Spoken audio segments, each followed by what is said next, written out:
ये कहानी सिर्फ एक राजा की नहीं, ये कहानी उस योद्धा की है जिसने अकेले खड़े होकर उन विदेशी अरबी आक्रांताओं को रोका जो भारत को, हिंदू संस्कृति को हमेशा के लिए मिटा देना चाहते थे। अगर बप्पा रावल ने तलवार ना उठाई होती तो आज का भारत शायद भारत ना होता। रेगिस्तान की सुनसान रात, एक वृद्ध साधु अग्नि के सामने ध्यानस्थ। अचानक एक घायल बालक उसके सामने गिरता है। साधु की आंखें चमक उठती हैं। तेरे रक्त में राजपूतों का साहस है, तेरी आत्मा में धर्म की शपथ है। समय आएगा और तू इस पवित्र भूमि की रक्षा करेगा। वह बालक था बप्पा रावल। दरबार में साजिश, फरेब, खंजर। बप्पा के पिता मेवाड़ के वैध शासक, पर गद्दारों ने सत्ता छीन ली। परिवार का अंत, पर मां के हाथों बचकर भागता एक शिशु। पहाड़ों में बचपन, भूख, दर्द, अपमान, पर दिल में आग। अपना राज वापस लेना है, अपने धर्म को बचाना है। इतिहास सिर्फ इतना कहता है कि बप्पा रावल मेवाड़ के शासक बने, पर यह नहीं बताता कि उसके बाद उन्होंने पूरे हिंदुस्तान की किस्मत बदल दी।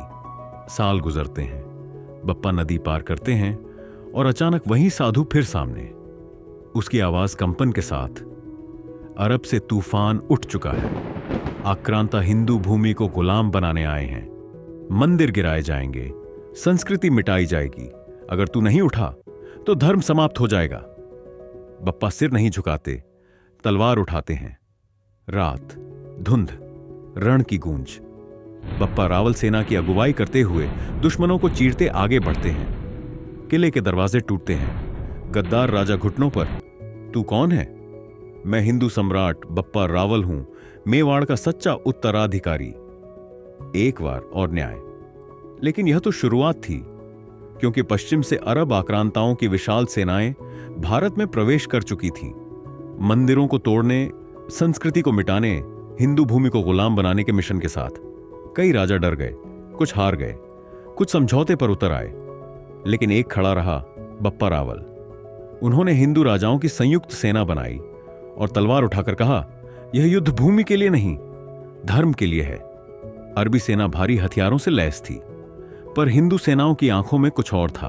अपना धर्म, अपना गर्व, अपना अस्तित्व बचाने की शपथ। बप्पा रावल बिजली की तरह बढ़ते हैं। पहली पंक्ति तोड़ते हैं, दूसरी भी, और सामने आता है अरबी सेनापति। एक भीषण द्वंद्व और फिर बप्पा की तलवार उसकी धरती चुमाती है। दुश्मन टूटे, बिखरे और भारत की सीमा से बहुत दूर तक खदेड़ दिए गए। विदेशी इतिहासकारों ने लिखा, India had one lion, Bappa Rawal. मंदिरों की घंटियां फिर बजने लगीं, धर्म का दीप फिर जल उठा। और इसके बाद बप्पा रावल, जिसने साम्राज्य भी जीता और सभ्यता भी बचाई, सत्ता छोड़कर तपस्वी जीवन में चले गए।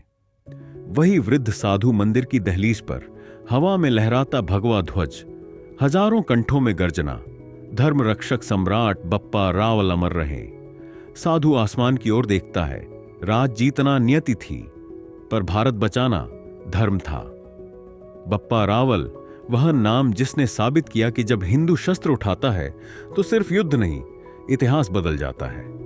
अगर हमारे इतिहास और वीरों की गाथाएं आपको पसंद आती हैं तो इस वीडियो को लाइक करें और चैनल को सब्सक्राइब जरूर करें।